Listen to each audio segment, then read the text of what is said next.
Okay, Krishna Singh asks an interesting question. If India somehow lost a war with China in the future, will it create a chance to implement Hindu ideology one party system in India because democracy is killing the potential of Indians? That's a rather interesting question you ask. So consider this entirely fictitious, entirely hypothetical scenario. Okay, completely hypothetical. Don't hate me for doing a thought experiment, a Gedanken experiment. So in this imaginary experiment, India loses a war to China, and India comes under Chinese domination, control, whatever you want to call it. Now, the first question is: will the Chinese, in such a completely fictitious, ridiculous, hypothetical scenario, will the Chinese want to occupy India militarily? I think it's a fool's errand. The Chinese would not want to, in this imaginary hypothetical scenario, they would not want to occupy India militarily. What they would want in this imaginary scenario is to place a puppet government in power in Delhi that will control the country and be a vassal to the Chinese Communist Party. That's what the Chinese would most likely want in this imaginary scenario. So, what kind of puppet government will they install in this imaginary scenario? They will install a government that is very similar to the one that they have. A one party system, political parties in this imaginary scenario will be banned. Democracy in this imaginary scenario will be banned. Look, the Chinese have often criticized India very strongly. Okay, they've been doing it for quite some time. What are the criticisms they have of India?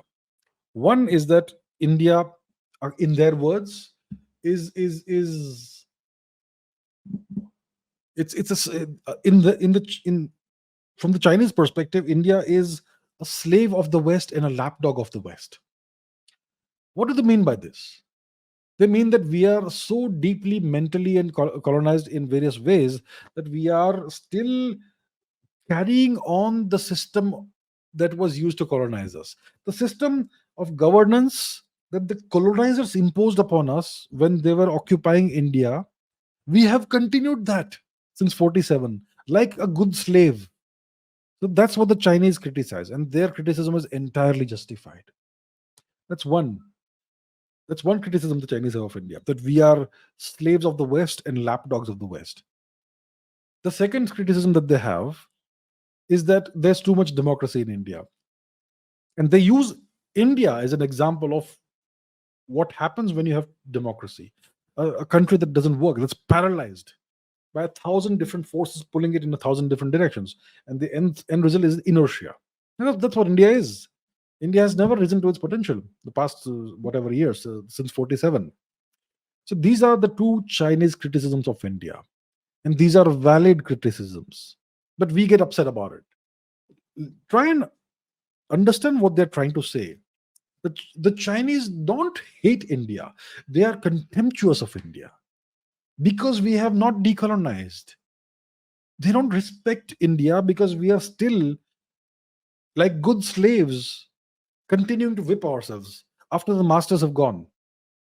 So, if the Chinese in this imaginary scenario win a war against India and they install a puppet government in India, it's going to be a one party system, it's going to be authoritarian, there's going to be no democracy. Will it be a Hindu system? Maybe it will. The Chinese have no issue with Hinduism. The Chinese have absolutely no issue with Hinduism. The Chinese have an issue with secularism. They don't believe in secularism. Have the Chinese implemented secularism in China? They tolerate Buddhism and the indigenous Chinese culture and religion these days. In the past, the CCP was extremely harsh on Buddhism and all religion.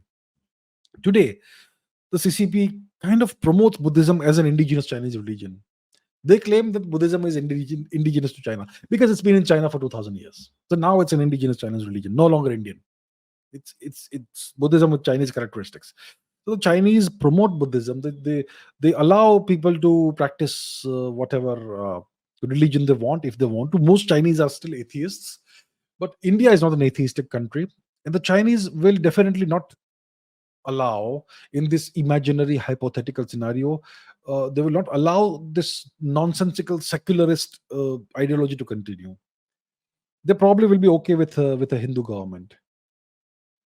Maybe they will install a vassal state, a one party authoritarian regime, which is the Hindu regime, which actually may be a better thing for India than what we have today. I am not by any means recommending that India should uh, lose to China in a war or any such thing. I'm just saying that that's what they may actually do in this completely hypothetical, imaginary scenario. But yes, the Chinese criticisms of India are very valid.